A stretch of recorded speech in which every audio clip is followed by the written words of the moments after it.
Je vous salue tous au nom de notre Seigneur Jésus-Christ.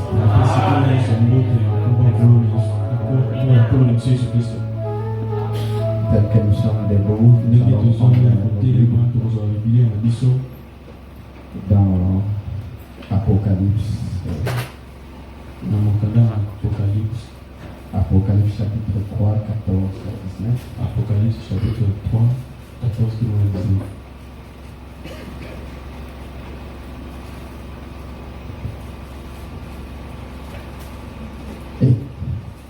Écrit à l'ange de l'église, écrit à l'ange de l'église de Laodicée. Comment na pona mwange ya eklezia ya Laodicée. Akomela mwange ya eklezia ya Laodikia. Voici ce que dit l'Amen. Tala oyo amena alobi. Le témoin fidèle et véritable. Le commencement de la création de Dieu.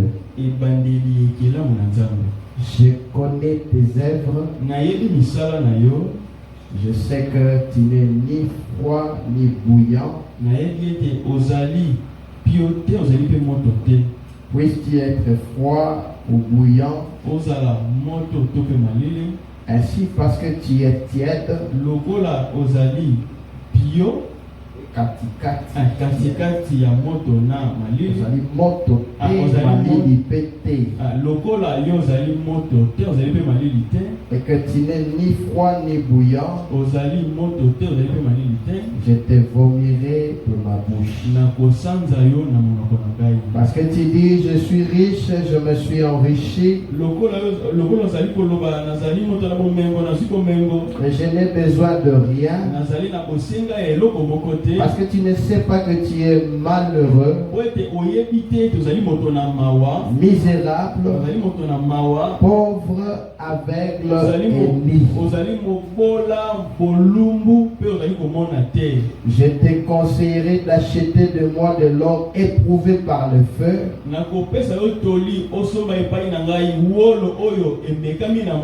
afin que tu deviennes riche,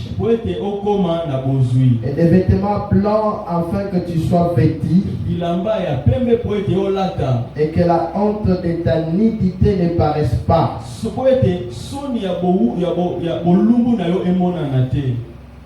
et un collier pour oindre tes yeux, afin que tu vois. Moi je reprends et je châtie tout ce que j'aime. Aie donc du zèle et repens-toi. Voici, je me tiens à la porte et je frappe.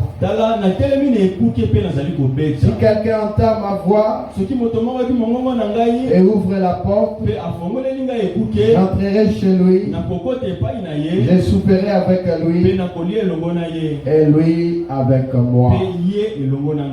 Celui qui vaincra, je le ferai asseoir avec moi sur mon trône, comme j'ai vaincu et me suis assis avec mon Père sur son trône.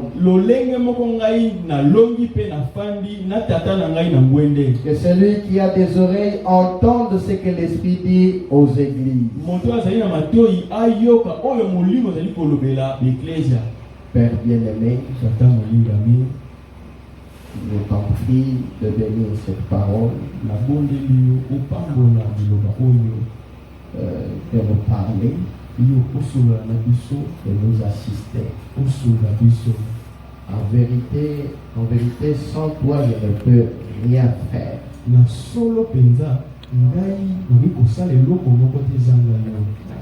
Aide-moi ce soir. Au nom de Jésus-Christ. Amen. Vous pouvez vous asseoir. Ok. Nous allons parler sur je me tiens à la porte et je frappe. Nous allons parler de ça Aujourd'hui, nous allons mettre une fondation.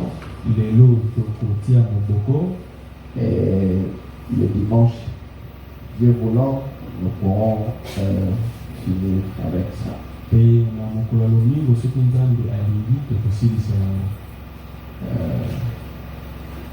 Quand nous devons parler sur je me tiens à la porte et je frappe,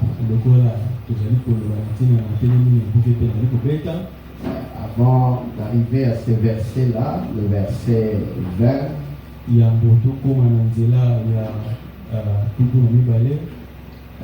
où il est dit, voici je me tiens à la porte et je frappe. C'est là que nous avons tiré notre sujet. Mais avant d'y arriver là, nous aimerons aussi parler des autres versets juste en haut.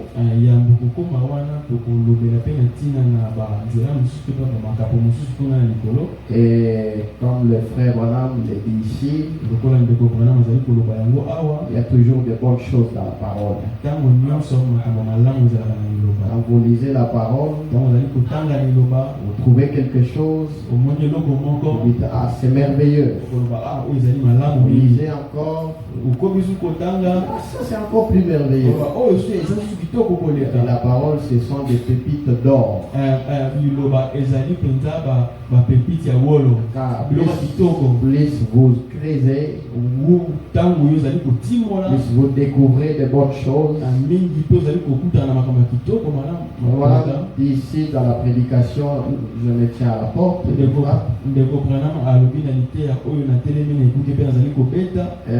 Mon frère là-bas, il m'a l'autre fois fait un petit remarque. Il a dit, pasteur, j'apprécie vos prédications, mais vous parlez un peu plus vite. Parlez un peu moins, vous êtes un pasteur. Alors je prends ça en compte. Souvent ça ne dépend pas de moi. Quand cette onction me saisit, je perds le contrôle. Parfois quand Branham prêchait, il perdait aussi contrôle comme ça. Bon, ce n'est que dans la théologie on vous dit il faut vous tenir comme ça. Parler de cette façon. Nous autres ici qui n'ont jamais été, qui n'ont jamais fait la théologie.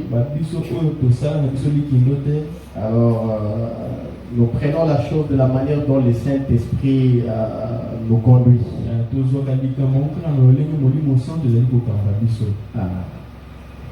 Je me tiens à la porte et je frappe. Paragraphe 4, frère Branham dit, il y a tellement de bonnes choses dans la parole de Dieu. Il y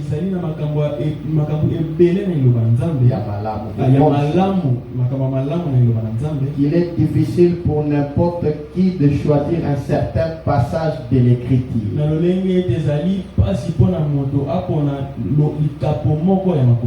Et quand je lis la parole, je dirais ceci semble si bon. Je vais juste les souligner. Quand on lit la Bible, il faut toujours souligner. Il y a des marqueurs souligneurs qu'on vend. Je ne trouve pas bon de souligner avec les stylos. Mais il y a des marqueurs souligneurs où vous pouvez bien souligner. Voilà, on dit ceci semble si bon, je vais juste les souligner. Et alors quand j'irai à la prochaine réunion, je vais prêcher là-dessus. Et j'ai marché quelques minutes, j'écoute l'esprit parler. Ensuite il me faut il ne faut pas longtemps que je lise un peu plus loin. Je trouve quelque chose qui sonne même mieux. Et je vais souligner cela et dire, c'est de ceci que je vais parler quand j'irai à l'église prochainement. Et quand je me rends compte, et avant que je me rende compte, et ma Bible est soulignée sur certaines choses dont je vais parler quand j'irai à l'église.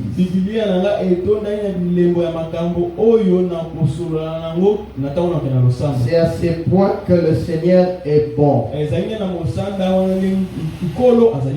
Et que sa parole est précieuse pour ses saints. Oh, quel grand privilège nous avons aujourd'hui en cette terre où tout espoir semble être perdu, de trouver cependant une fondation sûre et solide, une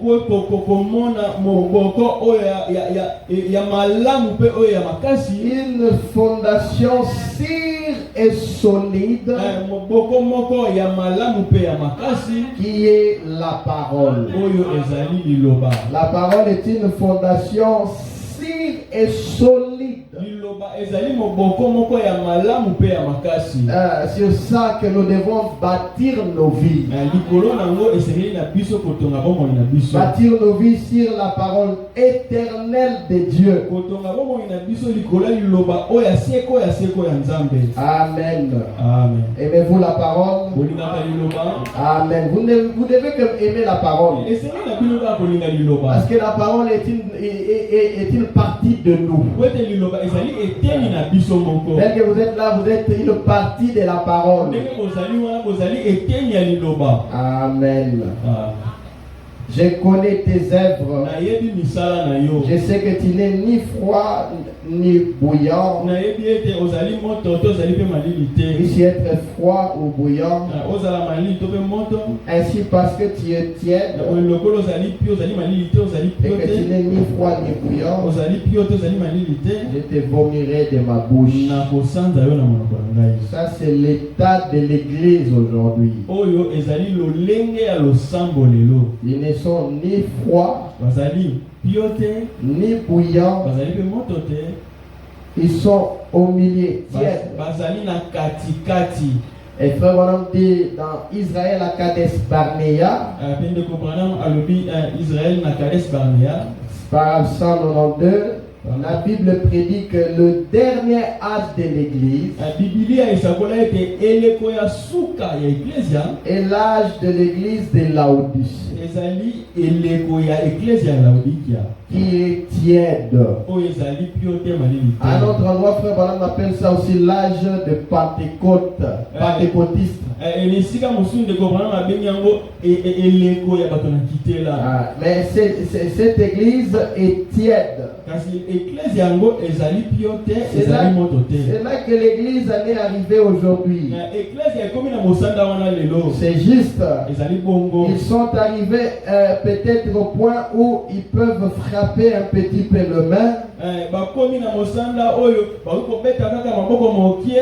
faire un peu de bruit et sauter et donner des coups de pied dans le meuble un moment. Mais lorsqu'il s'agit de mener une vie pure, sainte, innocente, sanctifiée, ils sont aussi loin que la nuit l'est du jour. C'est juste. C'est dont nous avons besoin aujourd'hui. C'est d'une mort à soi-même, à l'ancienne mode.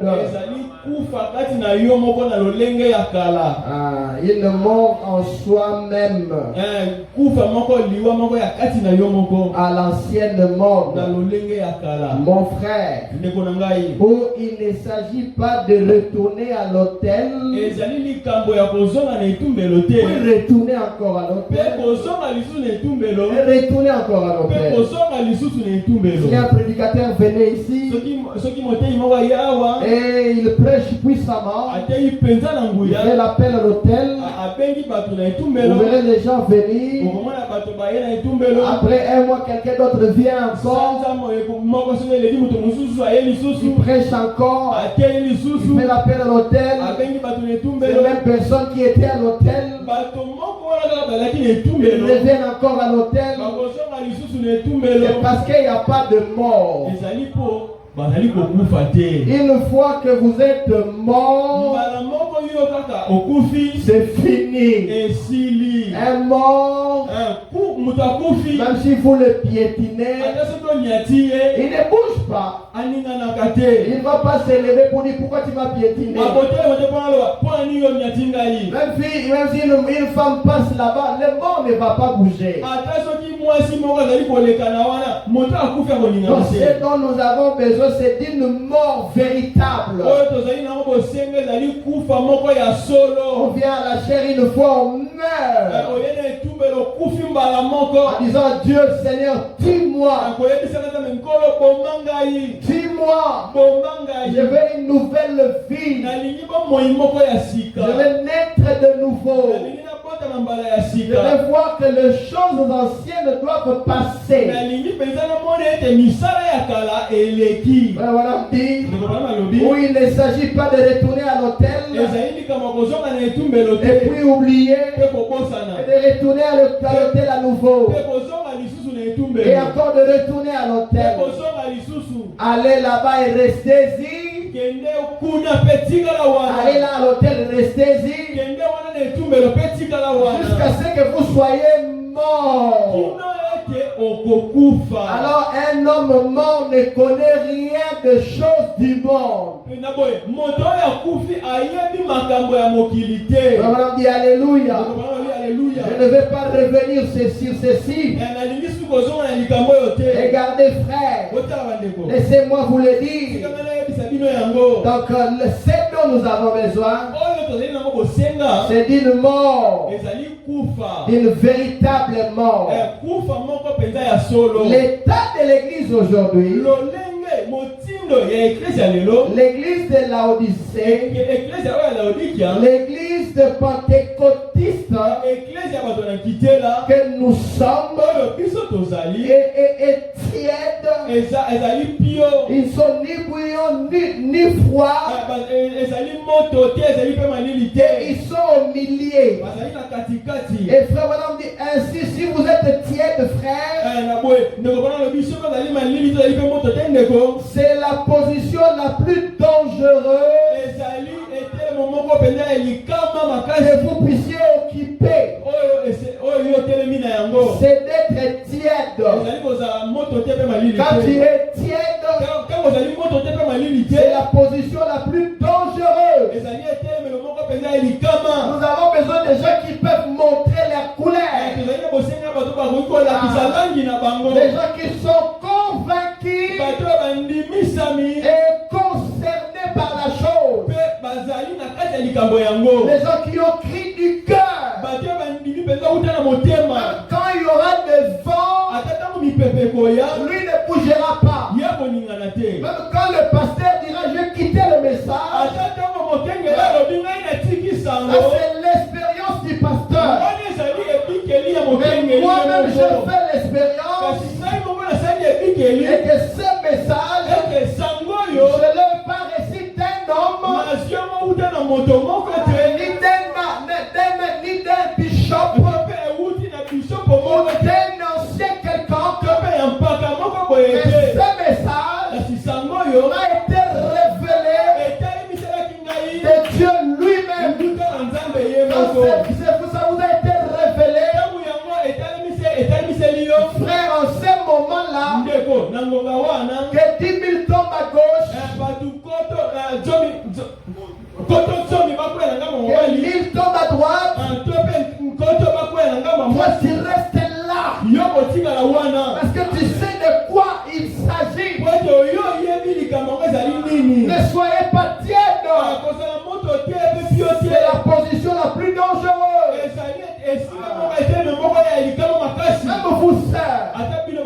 Soyez-en sûrs que ce message, ça vous a été révélé. Même quand ton mari ne sera plus là sur la terre, ou encore ton mari va rétrograder, toi tu ne vas pas rétrograder avec lui. Toi tu vas rester dans la parole parce que tu sais qui t'a révélé la parole. Ce qui est étrange, et nous voyons souvent quand l'homme qui croyait la parole meurt,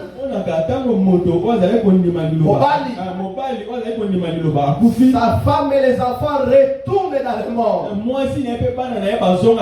Oh mes bien-aimés, ayez votre propre expérience avec Dieu. Que même pas les pasteurs ne peuvent enlever. Parce que l'heure vient et elle est déjà venue où les gens qu'on croyait spirituels, où les gens qu'on croyait que c'est eux qui mènent le combat, ils vont rétrograder et quitter le message. C'est pourquoi le message doit être une affaire personnelle de toi avec Dieu. Si toute l'église abandonnait le message, tu dois être capable de dire, moi et ma maison, nous servirons l'Éternel. Amen, amen. C'est la position la plus dangereuse. Jésus a dit soit chaud ou froid,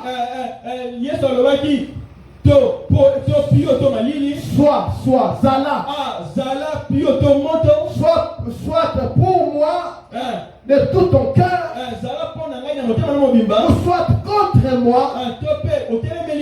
Si vous menez simplement une vie assez bonne, cela ne voudra jamais rien. Les aïeux de votre propre justice ne résisteront pas au jour du jugement, c'est vrai.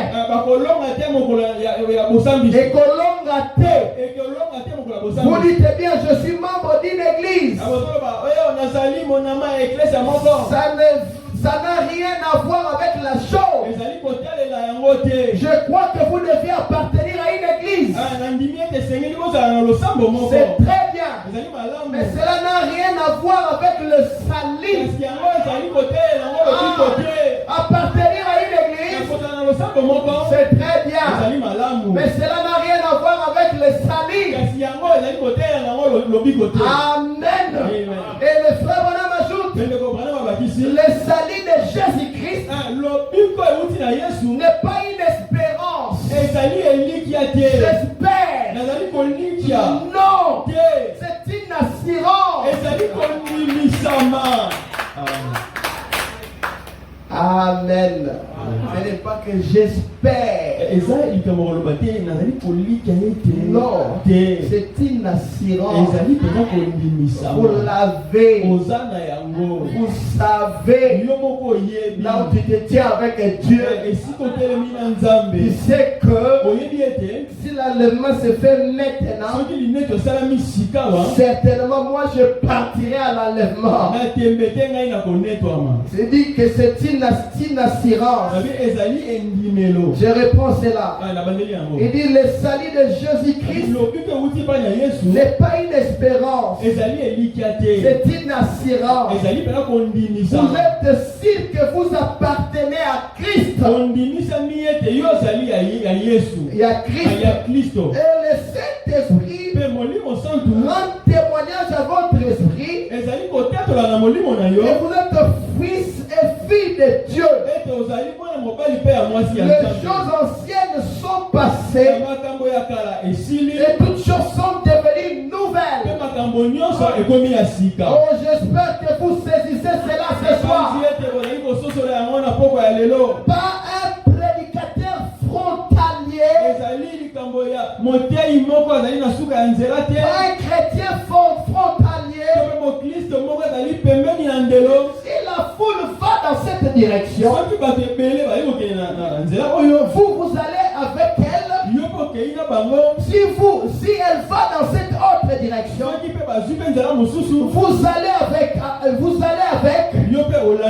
restez sur la route, restez dans la liberté où Christ vous a rendu libre. Ne vous enchevêtrez pas dans de nouveaux sous un jour de servitude ou de mi-chemin. Dieu a dit cela lui donne la nausée. Il a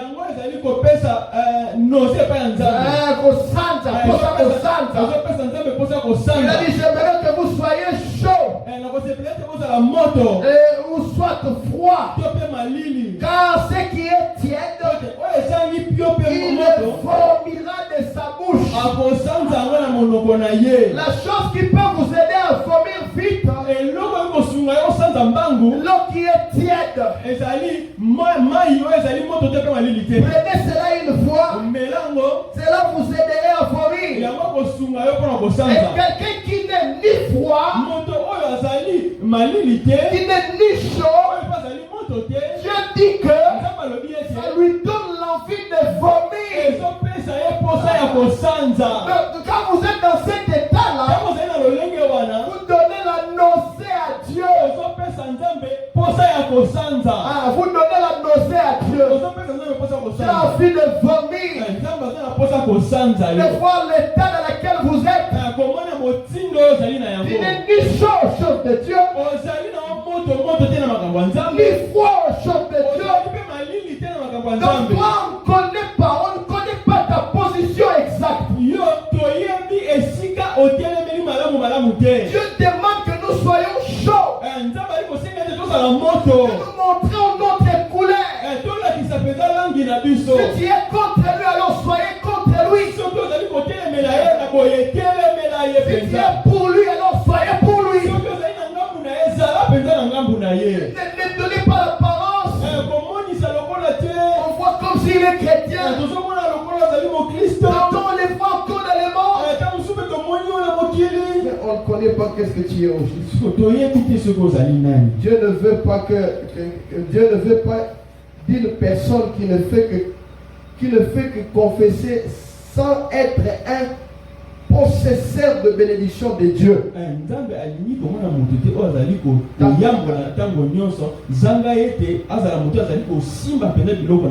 Oh Dieu, hâte le jour où à Louisville,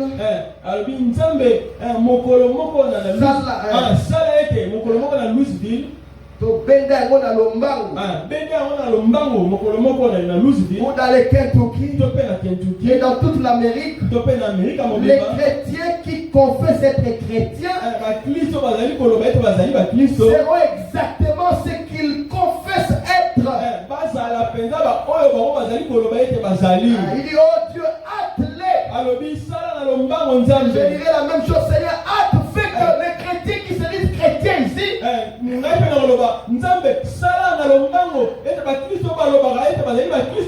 ils soient réellement ce qu'ils confessent être. Ce n'est pas qu'ils disent quelque chose, mais ils font le contraire. Oh, que Dieu nous vienne en aide.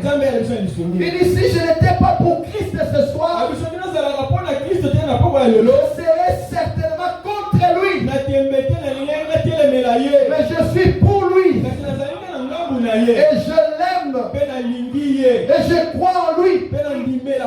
Toute ma vie, je la sacrifierai à tout moment librement pour lui.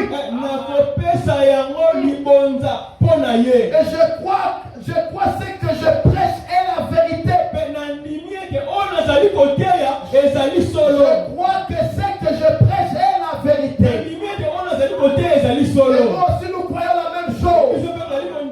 Nous croyons que le message de l'air est la vérité. Arrêtez de nous dire le contraire. Vous perdez votre temps inutilement. Nous savons que nous ne suivons pas un imposteur. Nous savons que nous suivons un saint prophète. Et que le message est la vérité.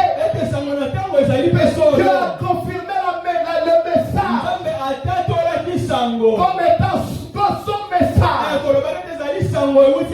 Il a confirmé par des signes et des prodiges. Et nous la croyons de tout notre cœur. Et nous sommes prêts de donner nos vies à cause de cela. Je suis prêt d'être tué à cause de ce message. Parce que ce message est tout pour moi. Alors je serais certainement contre lui si ce n'était pas pour lui. Il dit je l'aime. Je crois en lui. Toute ma vie, je la sacrifierai à tout moment. Librement pour lui. Amen. La prédication, la foi. Paragraphe 47, j'espère que vous le voyez là-bas. Vous savez qu'un chrétien très chaud et un chrétien tiède ne peuvent pas rester ensemble. C'est ça le problème aujourd'hui. C'est ce qui fait que l'église est telle qu'elle est. Nous entrons simplement dans cet âge de l'église de Laodicée qui est bien tiède. Et Dieu a dit que cela lui donnait la nausée au ventre. Et qu'il vous vomirait de sa bouche. Juste assez de religion pour aller à l'église.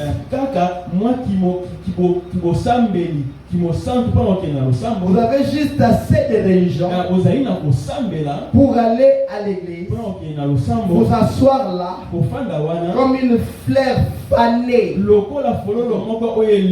Et c'est bien, c'est tout ce que vous êtes. Vous avez juste assez de religion. Donc votre religion se limite simplement en venant à l'église, s'asseoir là. Et c'est tout. Mais pour ce qui est de vivre ce que vous écoutez, ça ne vous regarde pas. Vous avez juste assez de religion. Et vous contentez pas seulement venir à l'église. C'est bien de venir à l'église. Vous m'entendez toujours dire venez à l'église. Mais vous m'entendez aussi dire répentez-vous et vivez la parole. Venir à l'église c'est très bien. Chanter, jouer en musique c'est très bien.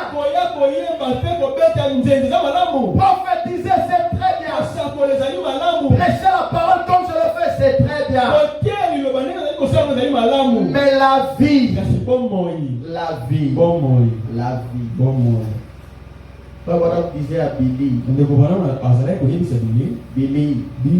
si tu veux être un clochard, soyez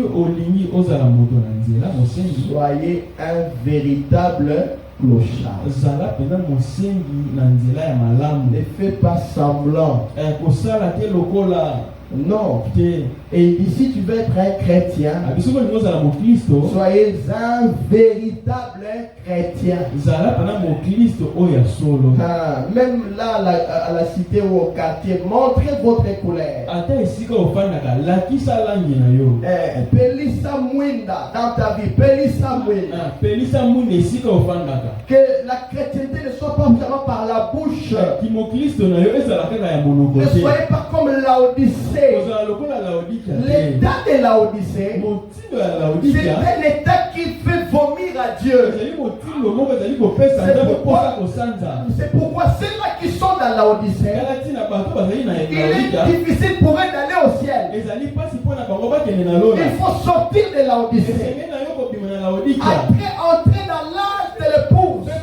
Parce que ce n'est que dans l'âge de l'épouse on voit clairement ce que tu es. Ce n'est pas seulement par des paroles, mais aussi par la vie. Soyez réellement de véritables chrétiens et chrétiennes. Ne menez pas une double vie. Ça vous servirait à quoi de mener une double vie? Et puis rester ici aller en enfer. Ça vous servira à quoi? Frère, il nous faut avoir une réunion de prière à l'ancienne mort. Une réunion de prière à l'ancienne mort. Très chaud. Une réunion de témoignages. Des hommes et des femmes là en train de prier. Un travail de maison en maison. Je crois que c'est ce que nous devons faire. Des maisons en prière. Des maisons en feu. Enlevons ce qui peut enlever l'esprit. Mettons-nous dans la prière. Faisons sortir tout ce qui est du monde. Faisons sortir ce qui peut empêcher Dieu de ne pas agir. Retournons aux réunions de prière à l'ancienne mort. Très chaude. Une réunion de témoignages. Les hommes et les femmes là en train de prier. Un travail de maison en maison. Dans la rue. Faisant quelque chose pour Dieu. Nous avons perdu notre zèle. Nous avons perdu cela. Nous avons perdu notre zèle. Nous avons perdu notre amour. Nous avons perdu ce que, les choses de Dieu, les choses que Dieu nous a données. Nous laissons cela nous échapper de nos mains. Nous avons perdu cela. Il nous faut des réunions de prière à l'ancienne mort de nos maisons pour pouvoir sortir le mal en nous, pour enlever l'hypocrisie en nous. On ne peut pas venir à l'église tout en étant toujours hypocrite. Si la parole de Dieu n'enlève pas l'hypocrisie en nous, je dois chercher une autre parole. Parce que je sais que le message de Dieu enlève même l'hypocrisie. Il nous faut retourner à la parole. Il nous faut des prédicateurs à l'ancienne mode. Ils prêcheront la parole sans gants, sans regarder à qui que ce soit, et qui resteront là avec la vérité. Même s'ils doivent mentir leur père, mais ils vont rester avec la parole. Et je sais que la parole de Dieu n'est pas populaire. Quand tu es avec la parole, ça dit que ne sera pas populaire. Et il n'était pas populaire, mais il avait la parole de Dieu. Amen. Montrons notre couleur. Enlevons tout ce qui est que de froideur en nous, de lourdeur en nous. Nous voulons voir de véritables chrétiens allant de lieu en lieu témoignant. Et comme je l'avais dit l'autre fois ici, il y a des jeunes gens ici qui aspirent d'avoir le ministère. Mais vous attendez que le pasteur Méchac vous donne la chair.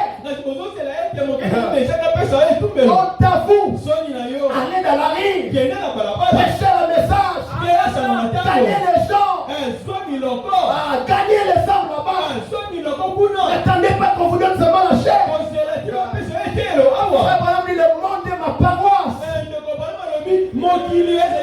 Soyez scellés, mes frères. Je verrai un jour voir. Arrive au portail. Je vois un frère de cette église avec le parlophone en train de prêcher la parole.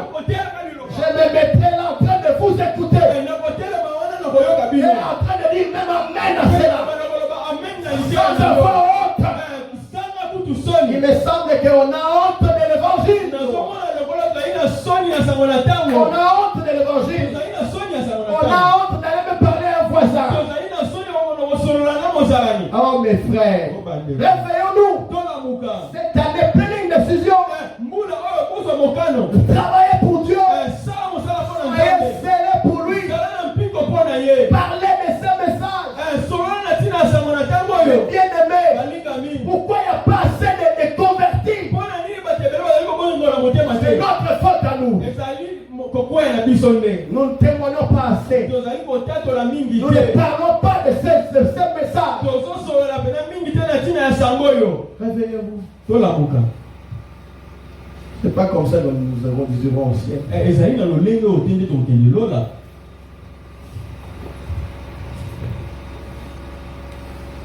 Je crois qu'un jour on aura des réunions de maison.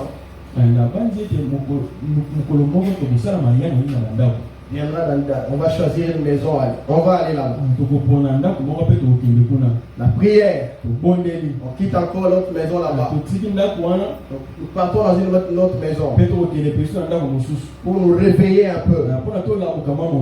Il a dit parce que tu dis je suis riche. Je me suis enrichi. Je n'ai besoin de rien. Parce que tu ne sais pas que tu es malheureux. Misérable, pauvre et avec le nid. Je t'ai conseillé d'acheter de moi de l'eau éprouvée par le feu. Afin que tu deviennes riche. Et de vêtements blancs. Des vêtements blancs. Afin que tu sois vêtu. Et que la honte de ta nudité ne paraisse pas. Et un collier pour oindre tes yeux. Mafuta, collier là c'est mafuta.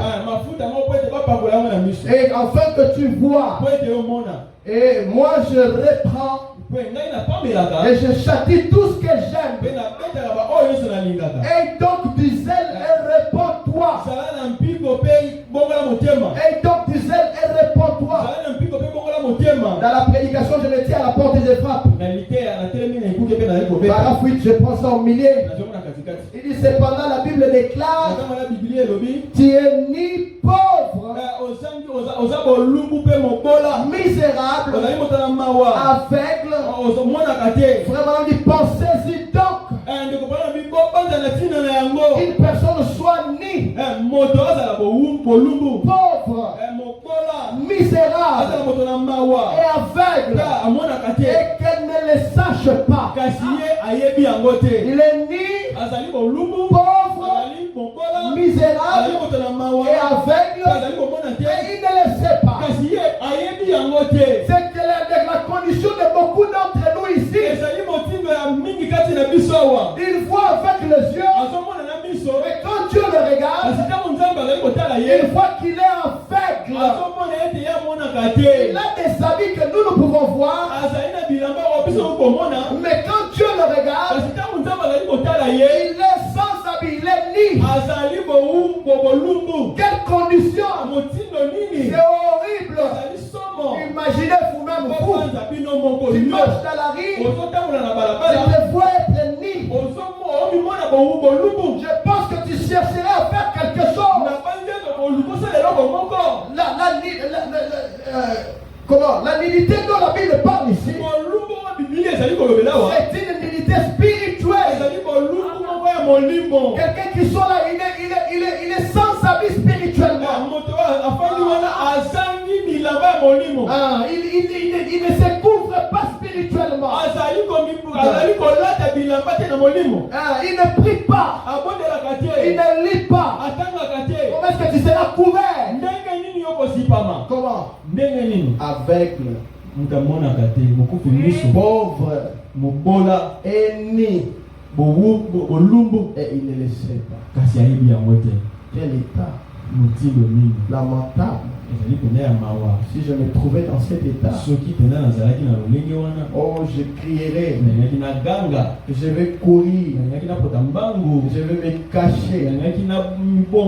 Mais Vous, comme vous ne le savez pas, comme Laodicée ne le sait pas, il est aveugle, il est nu, pauvre, misérable, aveuglé ou aveugle, et qu'elle ne le sache pas. Elle a de très beaux habits, vêtements. Et elle est bien, à l'apparence, elle est bien habillée. Elle est riche, elle a l'argent. Mais quand Dieu te regarde, tu es pauvre. Ce n'est pas avec l'argent qu'on devient riche spirituellement.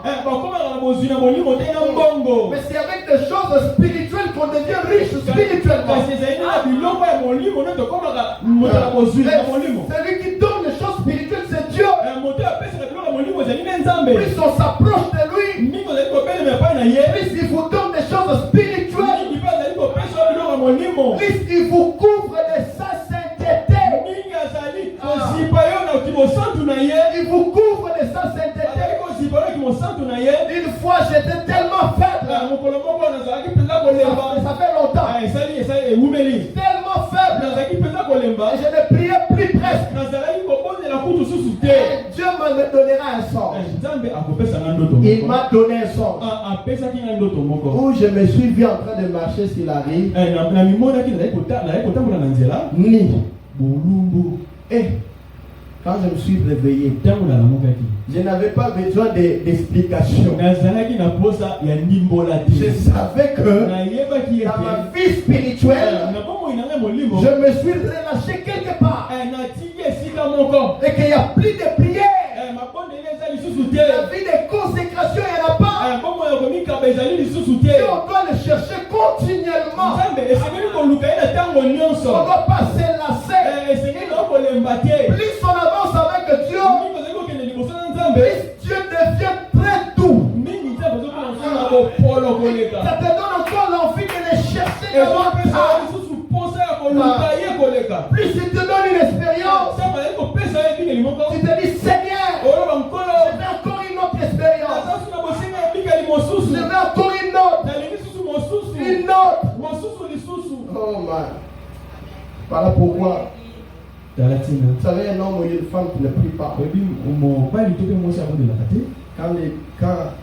quand même les sorciers les regardent, ils voient qu'il est sans protection. Il est né. Et ils vont jouer avec toi. La prière que vous négligez, vous ne savez pas ce que ça fait. Ça protège. Ça vous habille même. Ça vous rapproche davantage de Dieu. Un chrétien qui ne prie pas, il n'aura pas de victoire. Sans prière, il n'y a pas de victoire. Sans consécration, il n'y a pas de désespérance. Comme on dit, donc s'il le savait, s'il savait qu'il était aveugle, ni et tout ça, il essaierait de s'améliorer. Il a intérêt de quitter la rive pour trouver des vêtements. Il essaierait de s'améliorer. Mais s'il est dans cet état, elle ne le sait pas. Oh, quelle chose horrible! Tu es aveugle, ni, mais tu ne le sais pas. Quelle chose horrible!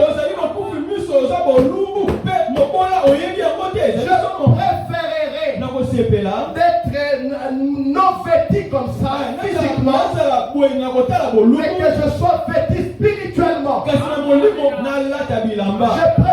être aveugle physiquement, mais que je puisse voir spirituellement. N'est-ce pas que Siméon ne voyait pas? Siméon ou Anne ne voyait pas. Mais avec les yeux, il ne voyait pas.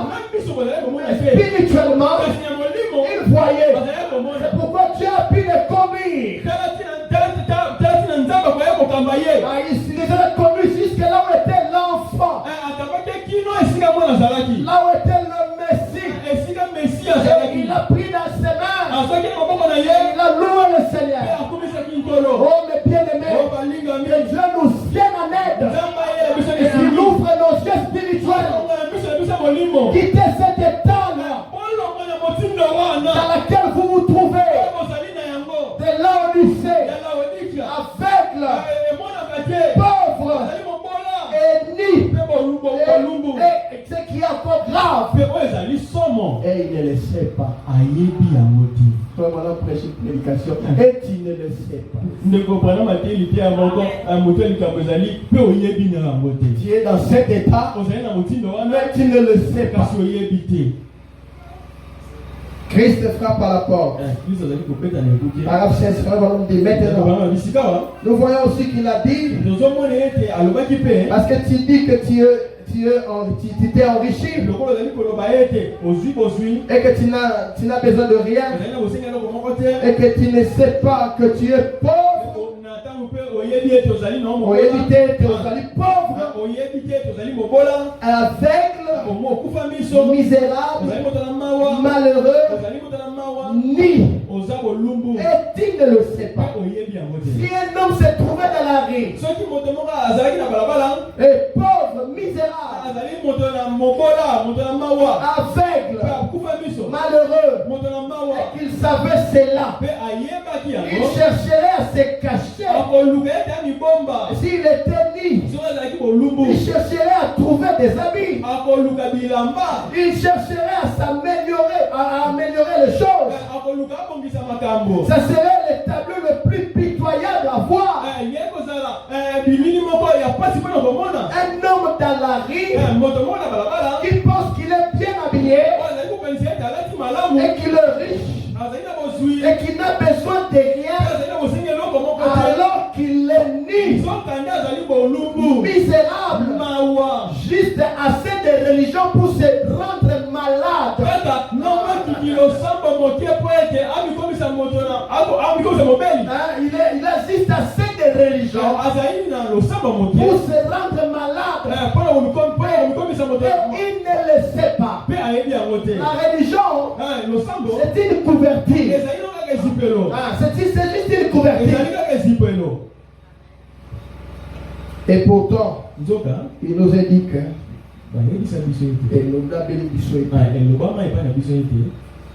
c'est l'état dans lequel l'église pentecôtiste se retrouve dans les derniers jours. Enrichi, riche en membres, ce qui est une bonne chose. Je n'ai rien contre cela. Je remercie Dieu pour cela. Mais je préférerais être dans une mission. Dans une mission, dans moi Zamba, en train de battre un tambourin avec une demi-douzaine de personnes là. Et voir l'esprit de Dieu se mouvoir dans ce petit groupe de gens, plutôt que d'aller dans la meilleure église qu'on puisse avoir dans le pays, avec un groupe de membres juste formalistes, plein de membres. Là le pasteur dit, oh, je suis un grand pasteur mon église, il y a plein de membres, j'ai 10 000 membres. D'ailleurs le maire de la ville vient dans notre église, le gouverneur il prie dans notre église. Malheureux, quand une église commence à devenir riche, il perd aussi la spiritualité. Je préférerais avoir une petite église, mais que l'esprit de Dieu soit au milieu de nous, en train d'œuvrer, en train de sauver de vie, en train de changer de vie. C'est ce dont nous avons besoin.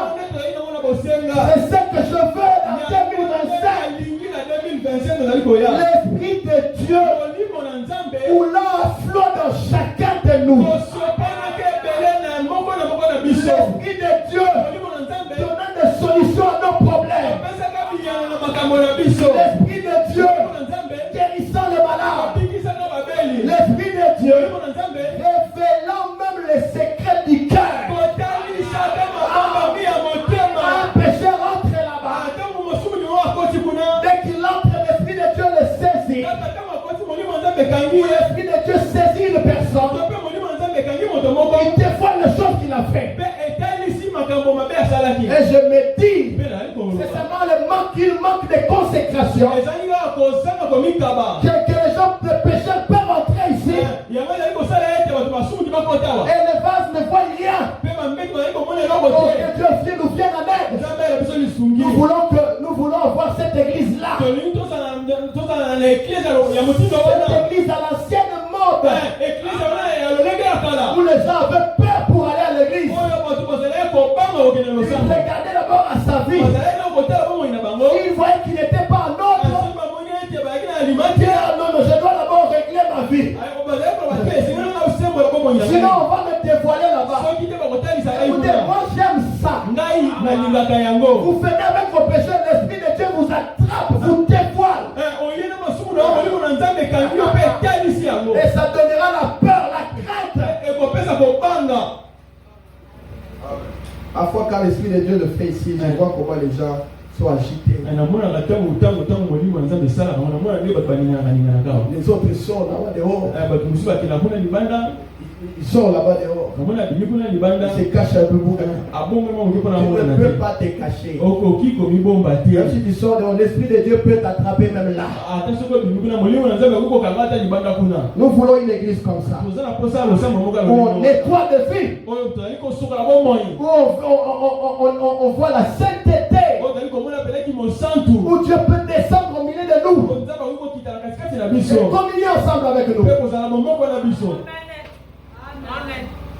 Pas où il y a toutes sortes de saletés. Le soleil couchant n'est pas une poubelle. On doit vivre n'importe comment. Mais la parole de Dieu dit, quelqu'un ne peut pas vivre mal et s'en tirer ainsi assez longtemps. L'Esprit de Dieu va te faire découvrir un jour.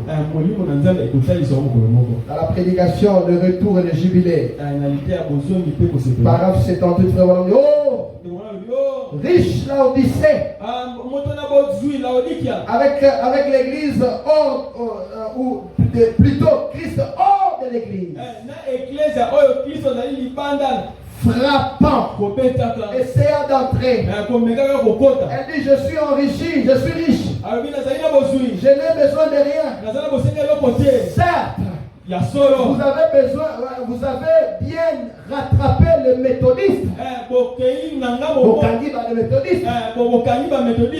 les baptistes. Vous les avez surpassés en nombre. Mais où est cette puissance de Dieu qui tombait il y a 50 ans?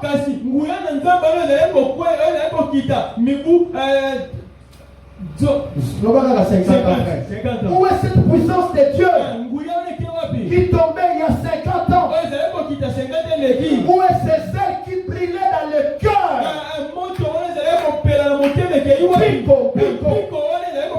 Et celle qui brillait dans le cœur de ces gens qui marchaient le long des voies ferrées et ramassaient du maïs et les broyaient là-bas pour apporter l'évangile. Nous le faisons se retourner dans leur tombe. Nous apportons la disgrâce sur nos pères et mères qui ont combattu pour remporter le prix. Et ici, nous nous livrons à la volupté. Volupté, c'est-à-dire ma paix. Dénominationnel.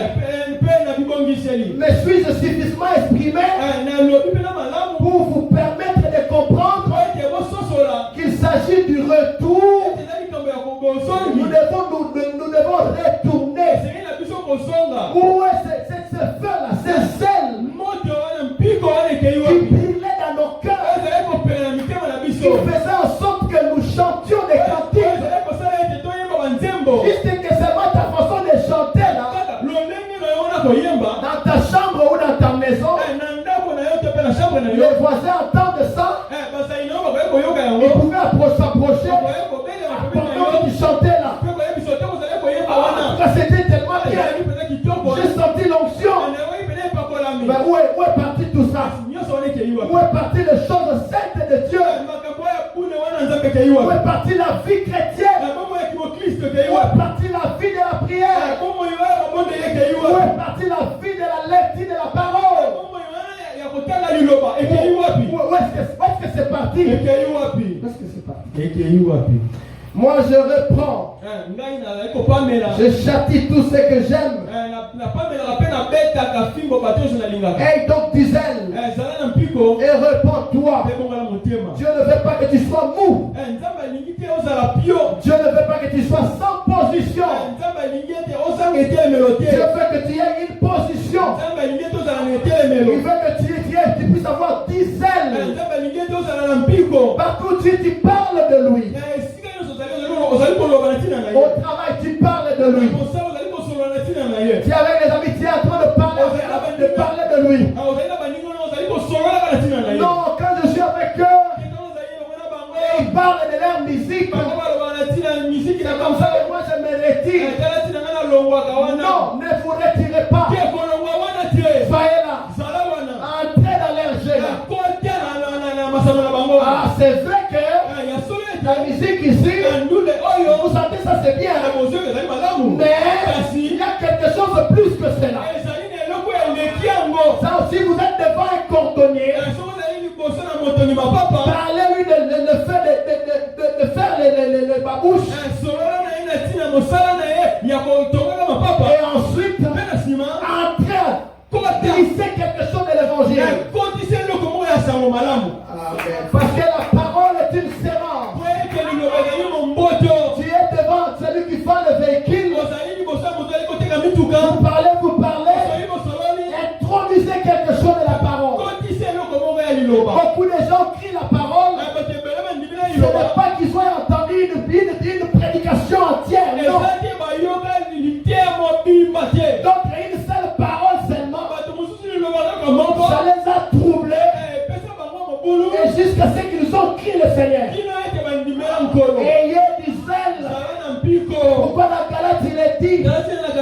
Il est bon d'avoir du zèle. Pour ce qui est bien. En tout temps. Non seulement quand je suis présent parmi vous. Il est bon d'avoir du zèle. Pour ce qui est bien. À notre endroit, frère Paul dit que ce qui est honorable, ce qui est digne d'approbation, soit l'objet de vos louanges, l'objet de vos pensées. Faisait dit, tenez donc ferme, ayez avoré la vérité pour sentir. Revêtez la cuirasse de la justice. Mettez pour chaussure à vos pieds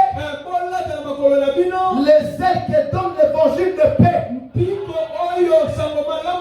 L'évangile de Jésus, ça donne des ailes.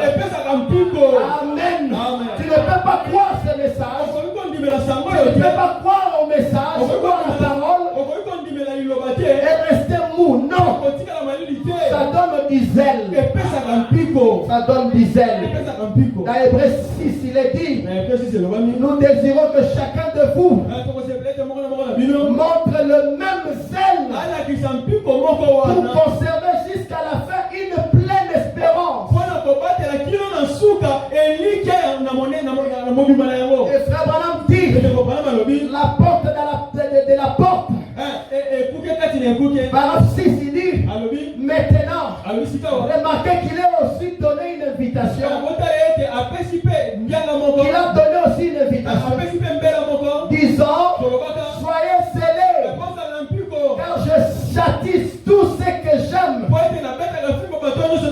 C'est un peu de discipline, de correction, de fouet. Et il a dit, soyez zélés, répands-toi. Maintenant, il ne s'adresse pas au péché. Il s'adresse à l'église. Il dit, soyez zélés. Soyons zélés pour lui. Repentons-nous de toute de notre condition. De notre condition tiède dans laquelle nous sommes aujourd'hui. Il dit, soyons zélés pour lui. C'est un autre message, frère Branham dit. Il dit, j'ai du zèle pour l'église. On a du zèle pour beaucoup de choses. Des choses qui n'édifient même pas. Du zèle pour aller suivre un match de football. Du zèle pour parler des voisins. Du zèle pour critiquer. Du zèle pour regarder des séries télévisées. Mais tu n'as pas du zèle pour Dieu. Qu'est-ce qu'une vision? On dit, oh Christ de Dieu. Il priait, reçois ces pauvres gens dans ton royaume. Un jour, je devais me tenir là-bas, au trône de Dieu, pour rendre compte de mon ministère, rendre compte de ces choses que tu m'as permis de faire. Seigneur, au milieu des gens, afin de proclamer la résurrection du Seigneur Jésus. Il dit, oh Dieu, je devais répondre de cela. Oh Dieu, remplis mon cœur d'un zèle ardent.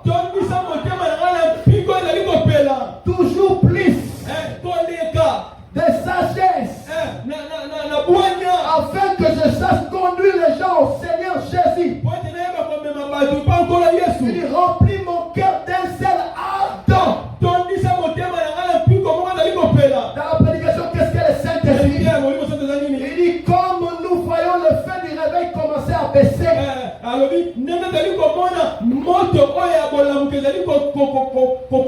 ajoutant du bois à la parole, pour qu'elle puisse allumer une nouvelle flamme, que nos cœurs puissent être remplis de zèle. Il sanctifie-nous au Seigneur par ta précieuse parole, par ton sang, par ta grâce. Nous t'implorons, et tous les remerciements et la louange te reviennent. Enlève de nos cœurs tous les préjugés. Purifie-nous, oh Seigneur. Donne-nous des cœurs purs, et des mains propres, des pensées propres, pour que nous puissions entrer dans ton sanctuaire, soir après soir, dans la joie, rempli de ton esprit. Nous le demandons au nom de Jésus-Christ. Et pour lui, donne-nous du zèle, le zèle dans nos cœurs, le zèle de l'évangile, que je ne puisse pas me taire, que je lise la Bible, que je lise des brochures, que j'écoute.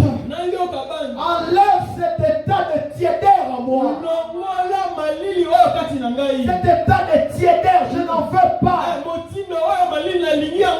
Parce que ça donne de la nausée à Dieu. Cet état de tiédeur où on doit me pousser. Non, où on doit me pousser. Mais je vais être chaud pour le Seigneur. Je vais être comme Philippe, qui n'était même pas un apôtre, qui n'était même pas un pasteur. Il est sorti, il est allé, il a prêché la parole. fait que je témoigne. Je témoigne à ma voisine. Que j'invite quelqu'un à venir écouter la parole. Donne-moi des ailes de l'évangile. Fais que mon cœur soit enflammé de l'amour de Dieu. Que mon cœur soit enflammé de toi. Et que comme le chanteur qui avait chanté, le fait divin brille dans mon cœur. Cela brille aussi dans mon cœur. Pas seulement briller, et que cela consume le mal dans mon cœur. Donne-moi les ailes pour l'amour de Sion. Je ne me tairai point. J'inviterai quelqu'un. Je sortirai dans la rue. Je témoignerai. Je parlerai aux jeunes gens que je trouverai là. Tout ça pour toi. Nous devons montrer de l'amour pour Dieu. Comme lui, il a montré de l'amour pour nous. Nous aussi, de notre tour, nous devons montrer l'amour pour lui. Oh Dieu, donne-moi des ailes. Pas des ailes amères, mais des ailes de l'évangile. Pour que je prie comme jamais auparavant. Comme je l'ai toujours dit, on ne peut pas laisser l'église rester calme, saine. Il devait y avoir des gens qui doivent venir la nuit pour prier. Il est là, il cherche le Seigneur. Parce que le Seigneur, on les cherche. On les cherche. Ok, nous allons lever. C'est juste le début. C'est juste la fondation que je posais. Nous allons continuer le dimanche, Dieu voulant.